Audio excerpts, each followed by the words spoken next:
महफिल Urdu YouTube channel पर एक बार फिर हम आपका इस्तकबाल करते हैं, आपका स्वागत करते हैं और आपको खुशामदीद कहते हैं। साथियों, जैसा कि आपको पता है कि हम यूटेट यानी उत्तराखंड टीईटी की आपकी 2 सब्जेक्ट की फ्री तैयारी करा रहे हैं, जिनमें हिंदी और उर्दू शामिल है। तो उर्दू की हमारी 2 क्लासेस पहले हो चुकी है और आज ये तीसरी क्लास है। और इस क्लास में हम जो पिछली बार 2023 में यूटेट का पेपर हुआ था आपका उर्दू का, उसको सोल्व करेंगे और उसका तज्जिया करेंगे। उम्मीद करते हैं आपने पिछली क्लासेस देख ली होगी। अगर आपने अभी तक नहीं देखी हैं तो आप प्लेलिस्ट में जाइए, यूटेट उर्दू प्लेलिस्ट आपको मिल जाएगी, वहाँ से आप सारी क्लासेस देख लीजिए। और अभी तक अगर आपने इस चैनल को सब्सक्राइब नहीं किया है तो वो भी कर लीजिए, क्योंकि आपकी तैयारी हम बहुत अच्छे से करा रहे हैं। चलिए, आपके स्क्रीन पर जो ये शो कर रहा है ये यूटीटी पेपर फर्स्ट है और 2023 का ये पेपर है। कब का है? 2023 का। ठीक है, सेट सी है। जो आपके पास ABCD में सेट आते हैं उनमें से ये आपका जो सेट है वो सी है। ठीक है, तो चलिए जल्दी से उर्दू का हम खोल लेते हैं पेपर और शुरू करते हैं आपका सवाल हल करना। जी, आपकी स्क्रीन पर आपको दिख रहा है आपका सवाल नंबर 61, यानी कि जो हमारा सवाल नंबर 1 होता है वो यहाँ पर 61 लिखा होता है। तो सबसे पहले हिदायत पढ़ लीजिए। हिदायत क्या है? इस सवालनामे के हर सवाल के नंबर मसावी हैं, वही के सारे सभी सवाल के आपको जवाब देने हैं और सभी के नंबर बराबर हैं, यानी कि 1 नंबर 1 सवाल का आपको मिलता है। चलिए, सवाल नंबर 61 यानी सवाल नंबर 1 आपसे पूछ रहा है कि चकबस्त का पूरा नाम क्या है। चकबस्त का पूरा नाम क्या है? देखिए, एक बहुत बड़े शायर हुए हैं पंडित ब्रजनारायण चकबस्त, तो उन्हीं के बारे में सवाल पूछा। ऑप्शन ए में है सूरज नारायण, बी में है जगन्नाथ और सी में है ब्रजनारायण और डी में है आपका उपेंद्र नाथ। तो साथियों, यहाँ पर आपका ऑप्शन नंबर सी सही हो जाएगा। एक चीज़ मैं आपको और बता दूँ, उत्तराखंड की जो आंसर की आई थी उस वक्त 2023 में, उसमें बहुत सारे क्वेश्चन के आंसर गलत दिए हुए हैं। अगर आपने उसके हिसाब से अभी तक ये सोल्व किया हुआ है अपना पेपर, तो उसके चक्कर में आप मत रहिए, क्योंकि अगर आपने उत्तराखंड टीईटी की जो आंसर की आई थी उससे अपना पेपर सोल्व किया होगा तो आपके बहुत सारे क्वेश्चन गलत हो जाएंगे। जी चलिए, अगला सवाल आपका है सवाल नंबर 2 यानी सवाल नंबर 62। आपसे पूछता है कि दर्ज झेल यानी निम्नलिखित में से कहावत की निशानदेही कीजिए। अब आपके पास ऑप्शन है ए 4 चांद लगना, बी अंगूर खट्टे हैं, सी रामनगर से काशीपुर कितनी दूर और डी भगवान तुम्हारा भला करे। देखिए, आंसर की में उत्तराखंड टेट ने ये भी इसका भी आंसर गलत दिया है। ठीक है, इसका आंसर की में जो उत्तर दिया गया है वो है सी, लेकिन सी सही नहीं है, बल्कि इसका सही उत्तर है ऑप्शन नंबर बी। अब देखिए, आप इसको समझ लीजिए। जी, एक होती है कहावतें, एक होता है मुहावरा, दोनों में फ़र्क होता है। मुहावरा क्या होता है? देखिए, जब भी कहीं ना आता है ना लास्ट में, जैसे लगना, 4 चांद लगना, पानी पानी होना, ठीक है, और ईद का चांद होना, जब बाद में ना लगा हुआ आएगा तो आप पहचान लीजिए कि वो मुहावरा है। ठीक है, और कहावतें ऐसी होती हैं जैसे अंगूर खट्टे हैं। ठीक, चलिए, उम्मीद है आप इनका फ़र्क समझ गए होंगे। अगला आपका सवाल है सवाल नंबर 63 यानी कि सवाल नंबर 3, जिसमें आपसे पूछा गया है कि किस कॉलेज के क़याम का सन 1800 ईस्वी है। नीचे आपको ऑप्शन दिए गए हैं, इनमें से एक कॉलेज ऐसा है जिसका क़याम 1800 ईस्वी में अमल में आया। ऑप्शन ए है दिल्ली कॉलेज, ऑप्शन बी है आपके पास Oriental College Rampur, option C है फोर्ट विलियम कॉलेज कलकत्ता और ऑप्शन डी है आपका Mohammedan Anglo Oriental College Aligarh. जी जल्दी से बताइए कमेंट करके। तो साथियों, इसका सही जवाब हो जाएगा फोर्ट विलियम कॉलेज कलकत्ता। ये तो आपका सही जवाब हो गया, लेकिन आप ये बताइए मुझे दिल्ली कॉलेज की स्थापना कब हुई, इसका क़याम कब अमल में आया? तो इसका आया 1825 में। कब आया है? 1825 में। ठीक है, दिल्ली कॉलेज का। और इसके अलावा ये जो Mohammedan Anglo Oriental College Aligarh है, इसकी जो संस्थापक है, जिसके फाउंडर है, जो इसके बुनियाद गुजार हैं, वो है कौन? सर सैयद साहब। ठीक है, तो आपको कमेंट में इसका क्या करना है? इसका नाम बताना है। सॉरी इसका सन बताना है, इसका क़याम कब अमल में आया। चलिए अगला सवाल आपकी स्क्रीन पर है और आपसे पूछा जा रहा है कि गौदान का ताल्लुक़ किस सिन्फ से है। गौदान एक तख्लीक़ है और पूछा गया है कि उसका ताल्लुक़ किससे है, बताइए जल्दी से। ऑप्शन ए में दास्तान है, ऑप्शन बी में नाविल है, ऑप्शन सी में अफसाना है, ऑप्शन डी में ड्रामा है। जल्दी से बताइए, बहुत मशहूर है जी। तो चलिए 64 का आपका सही जवाब हो जाएगा ऑप्शन नंबर बी, यानी कि ये क्या है, गौदान एक नाविल है। और ये नाविल किसका है, चलिए सवाल कई बार ये भी आपसे पूछ लिया जाएगा कि गौदान नाविल किसका है, तो आपको बता दें कि ये मुंशी प्रेमचंद का है। किसका है, मुंशी प्रेमचंद का। अच्छा कई बार ये भी सवाल आ सकता है आपके एग्ज़ाम में कि गौदान नाविल कब लिखा गया, तो इसका जो तसनीफ़ है वो है 1936। क्या है, 1936 में ये लिखा गया। किसने लिखा, ये लिखा है मुंशी प्रेमचंद ने। और मुंशी प्रेमचंद के बारे में बहुत सारे सवाल आते हैं, उनसे भी आप एक बार ज़रूर आशना हो जाइए। चलिए अगला सवाल आपकी स्क्रीन पर है और आपसे पूछा गया है कि सब ठाट पड़ा रह जाएगा जब लाद चलेगा बंजारा। जी, नज़्म का एक मिसरा दिया गया है, सब ठाट पड़ा रह जाएगा जब लाद चलेगा बंजारा। जल्दी से बताइए किसकी नज़्म का मिसरा है। मिसरा आपको हमने पिछले वीडियो में बता दिया था कि शेर की जो 2 लाइनें होती हैं उनमें से एक लाइन को एक मिसरा और दूसरी को दूसरा मिसरा कहा जाता है। चलिए ऑप्शन में मीर तकी मीर हैं, मिर्ज़ा मोहम्मद रफ़ी सौदा है, शेख ग़ुलाम हमदानी मुसाफ़ी हैं और ऑप्शन नंबर डी में आपका है नज़ीर अकबर आबादी। चलिए जल्दी से कमेंट करके बताइएगा जी। तो इसका सही ऑप्शन हो जाएगा नज़ीर अकबर आबादी।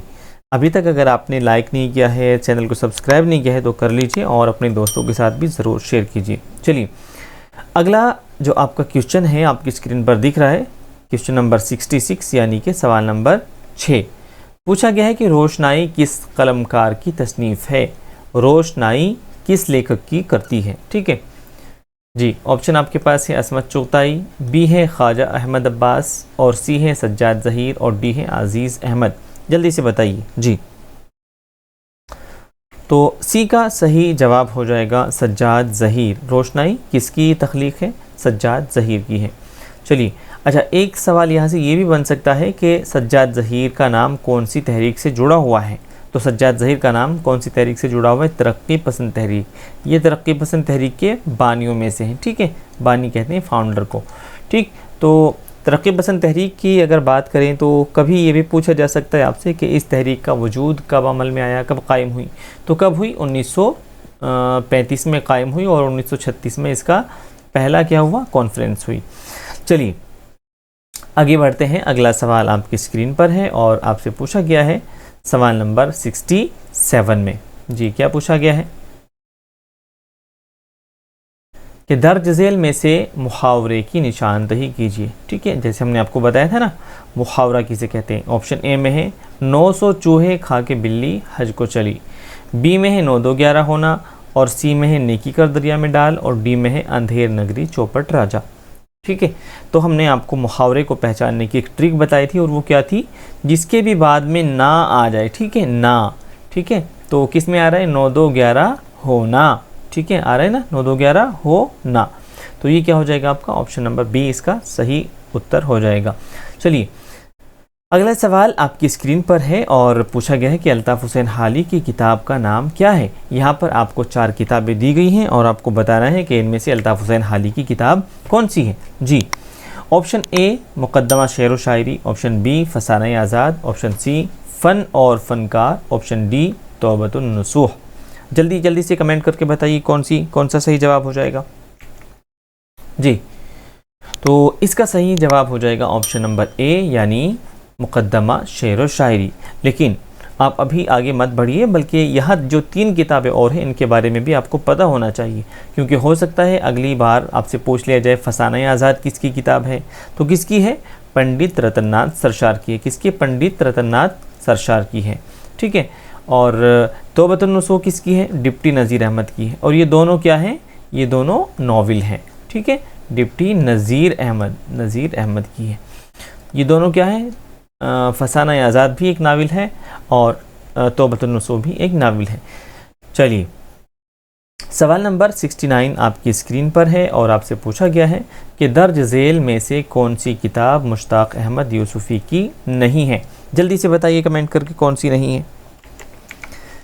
ऑप्शन ए में है ज़रगुज़िश्त, ऑप्शन बी में है चिराग तले अंधेरा, ऑप्शन सी आबे गुम और ऑप्शन डी चिराग तले।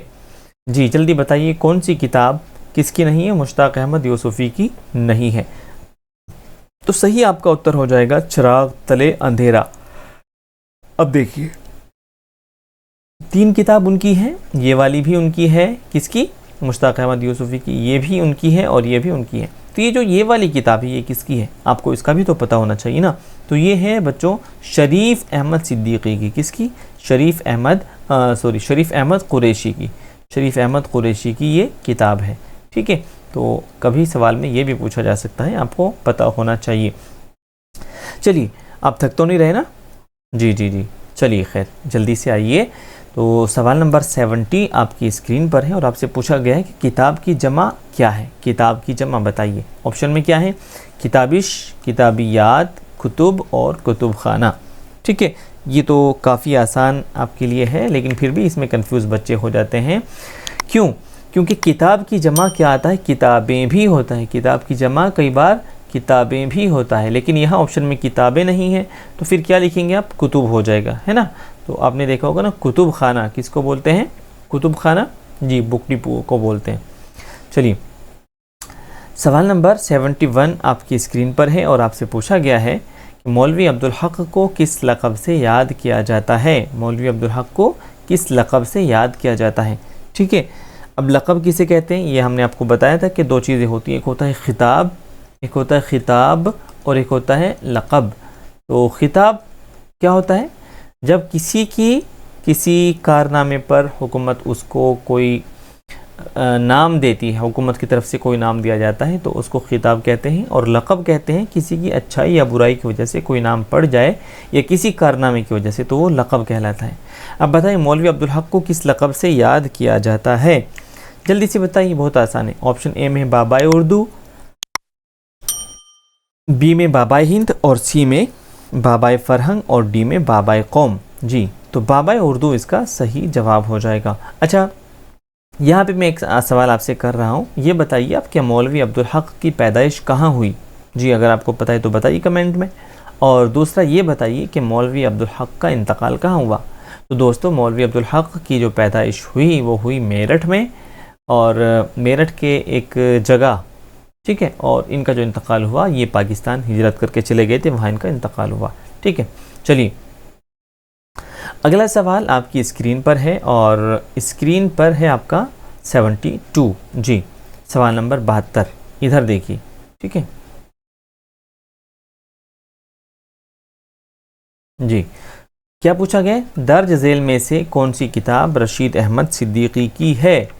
आपके पास 4 किताबें दी गई हैं और पूछा गया कि रशीद अहमद सिद्दीकी की किताब इनमें से कौन सी है। तो ऑप्शन ए में है मज़ामीन फ़रहत, बी में है मुतफ़र्रिक़ात शरियत और सी में है मज़ामीन रशीद और डी में है मज़ामीन माजिद। जल्दी बताइए, बहुत आसान है, देखिए क्या हो जाएगा सही, ऑप्शन नंबर सी सही हो जाएगा। मज़ामीन रशीद किसकी है, रशीद अहमद सिद्दीकी की किताब है। चलिए अगला सवाल आपकी स्क्रीन पर और जल्दी से दीजिए इसका जवाब, क्योंकि ये सवाल है बहुत आसान। जी बहुत सारे इम्तहानात में पूछा गया है अभी तक। तो क्या है सवाल कि नज़्म रामायण का सीन किसकी किताब में, क्या पूछा गया है, नज़्म रामायण का एक सीन किस शायर की किताब है या किस शायर की नज़्म है।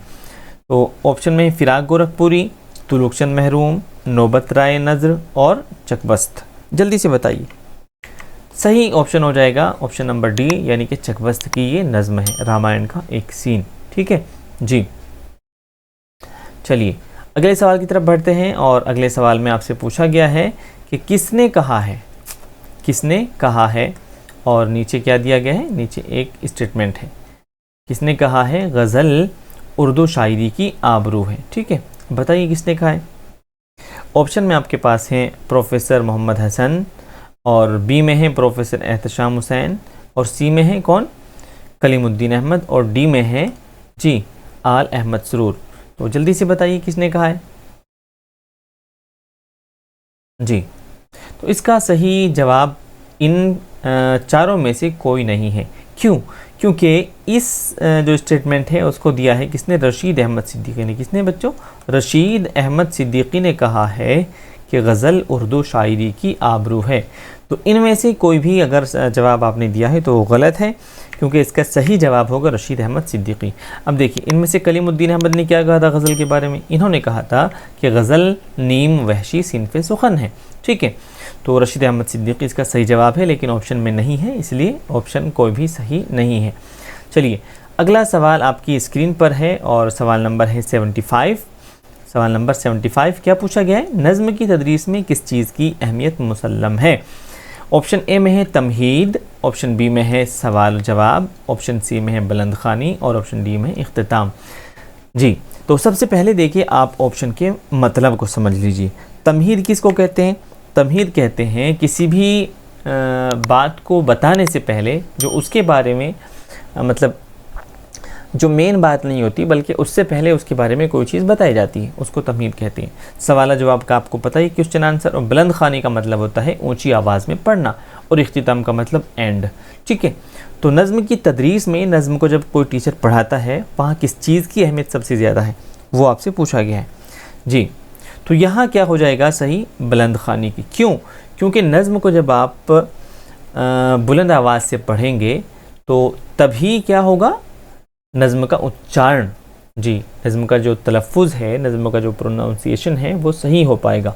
ठीक है, चलिए तो ऑप्शन सी इसका सही जवाब हो जाएगा। अगले सवाल की तरफ बढ़ते हैं और अगला सवाल आपकी स्क्रीन पर है, सवाल नंबर 76, और आपसे पूछा गया है कि इब्तिदाई दराजात के निसाब में किस सिन्फ़ को शामिल करना मुनासिब नहीं है। इब्तिदाई दराजात कहते हैं प्राइमरी को। ठीक है, इब्तिदाई दराजात किसको कहते हैं, प्राइमरी को कहते हैं।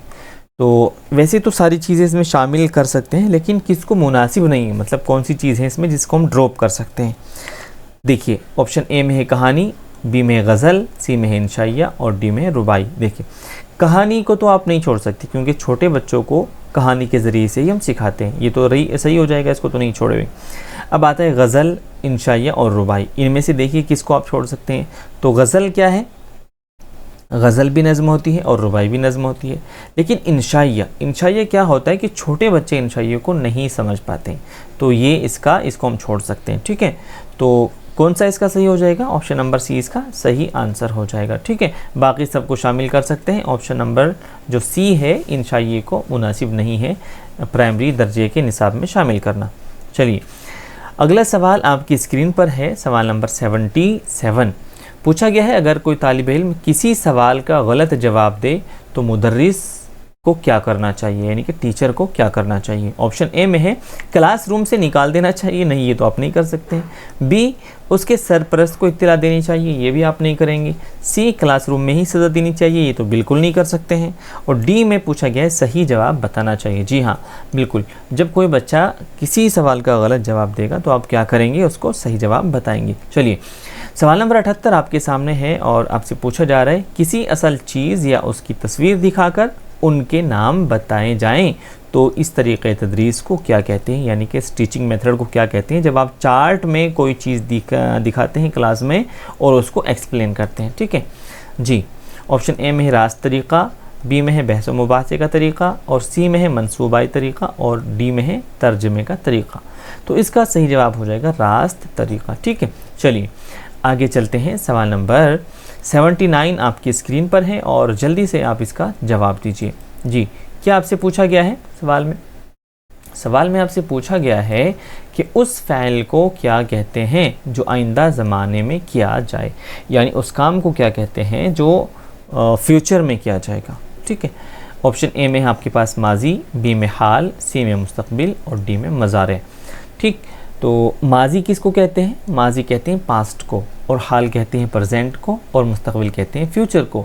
अब देखिए आइंदा यानी फ्यूचर में, भविष्य में जो आप काम करेंगे उसको क्या कहेंगे, मुस्तकबिल कहेंगे। ठीक है, तो सी ऑप्शन इसका बिल्कुल सही हो जाएगा। चलिए आगे बढ़ते हैं और आपका सवाल नंबर 80 आपके सामने है और इसमें पूछा गया कि बच्चों को दर्जे अव्वल में किस चीज़ से आशना कराना चाहिए।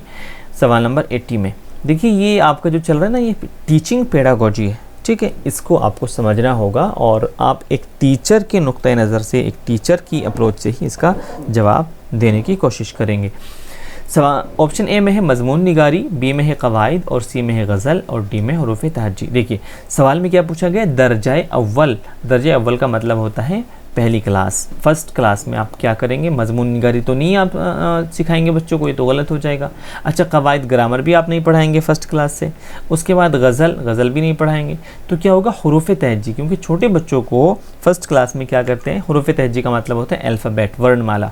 तो आप क्या करेंगे, वर्णमाला ही सिखाएंगे ना जी। तो डी इसलिए आपका सही हो जाएगा। चलिए अब आपके पैराग्राफ वाले सवाल आ जाते हैं यहाँ पे, ठीक है। दर्ज झेल इक़्तिबास में से तलाश करके सवाल नंबर 81 से 85 तक के सही मुतबादिल बताइए, ठीक है। देखिए ये आपके लिए थोड़े आसान भी हो जाते हैं और कई बार मुश्किल भी खड़ी कर देते हैं, ठीक है। तो आपको क्या करना है, इनको सोल्व करने का आसान तरीका ये होता है कि आप इसको गौर से पढ़िए और इक़्तिबास पढ़ने से पहले, पैराग्राफ पढ़ने से पहले एक बार आप क्वेश्चन को ज़रूर पढ़ लीजिएगा। उससे आपको बहुत आसानी के साथ आप क्वेश्चन को सोल्व कर पाएंगे जी। चलिए जल्दी से पढ़ लेते हैं इक़्तिबास को। एक तवील अरसे के बाद 2035 तक के लिए तैयार की गई नई तालीमी पॉलिसी का ऐलान कर दिया गया है, जिसका निफाज फौरी तौर पर या जंगी पैमाने पर नहीं किया जाएगा, बल्कि हालात और मौका व महल की मुनासबत से इसके निफाज की मुद्दत 10 साल मुकर्रर की गई है। एक तवील मनसूबा बंद तरीक़े या एक हिकमत अमली के तहत जी, आप भी मेरे साथ साथ इसको पढ़िए क्योंकि इससे आपको पढ़ना भी तो आएगा ना जी। इसे 2030 तक हर हाल में नाफिज कर दिया जाएगा। कब तक कर दिया जाएगा, 2030 तक। इस नई तालीमी पॉलिसी के तहत इब्तिदाई दर्जात कहते हैं प्राइमरी को, लेकर आला दर्जात यानी हायर सेकेंडरी तक, ठीक है। हायर सेकेंडरी का मतलब क्या होता है जी, 12th। निसाब में बहुत सी तब्दीलियाँ की गई हैं। अभी तक 5 साल तक की उम्र तक के बच्चों की तालीम पर कोई ख़ास तवज्जो नहीं दी जाती थी। अब स्कूली तालीम में 3 से 6 साल तक की उम्र तक के बच्चों की तालीम की तरफ भी बाकायदा तौर पर तवज्जो दी जाएगी जी। राइज निसाब 3 से 8 साल, 8 से 11 साल, 11 से 14 साल और 14 से 18 साल की उम्र के तालिब इल्मों के लिए होगा। यह हिकमत अमली 3 से 4 साल की उम्र के बच्चों की जहनी नशोनुमा के लिए निहायत कारगर और सूदमंद साबित होगी।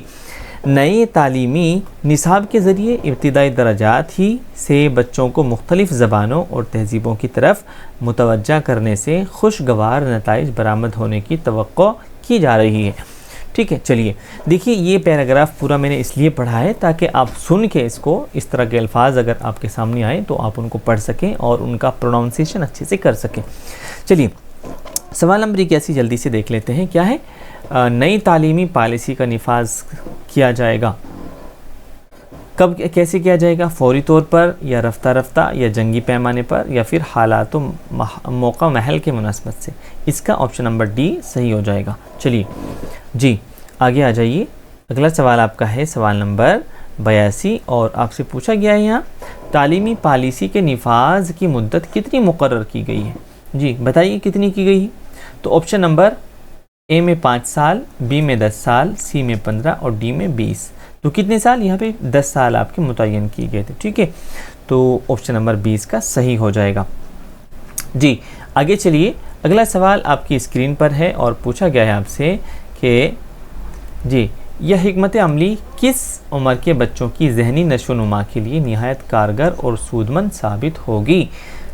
ऑप्शन ए में है 1 से 3 साल की उम्र की, ऑप्शन बी में 4 से 8 साल और सी में 8 से 10 साल और डी में 3 से 6 साल। तो इसका ऑप्शन नंबर डी सही हो जाएगा। चलिए अगला सवाल आपकी स्क्रीन पर है और आपसे पूछा गया है कि अभी तक किस उम्र तक के बच्चों की तालीम पर कोई ख़ास तवज्जो नहीं दी जाती थी।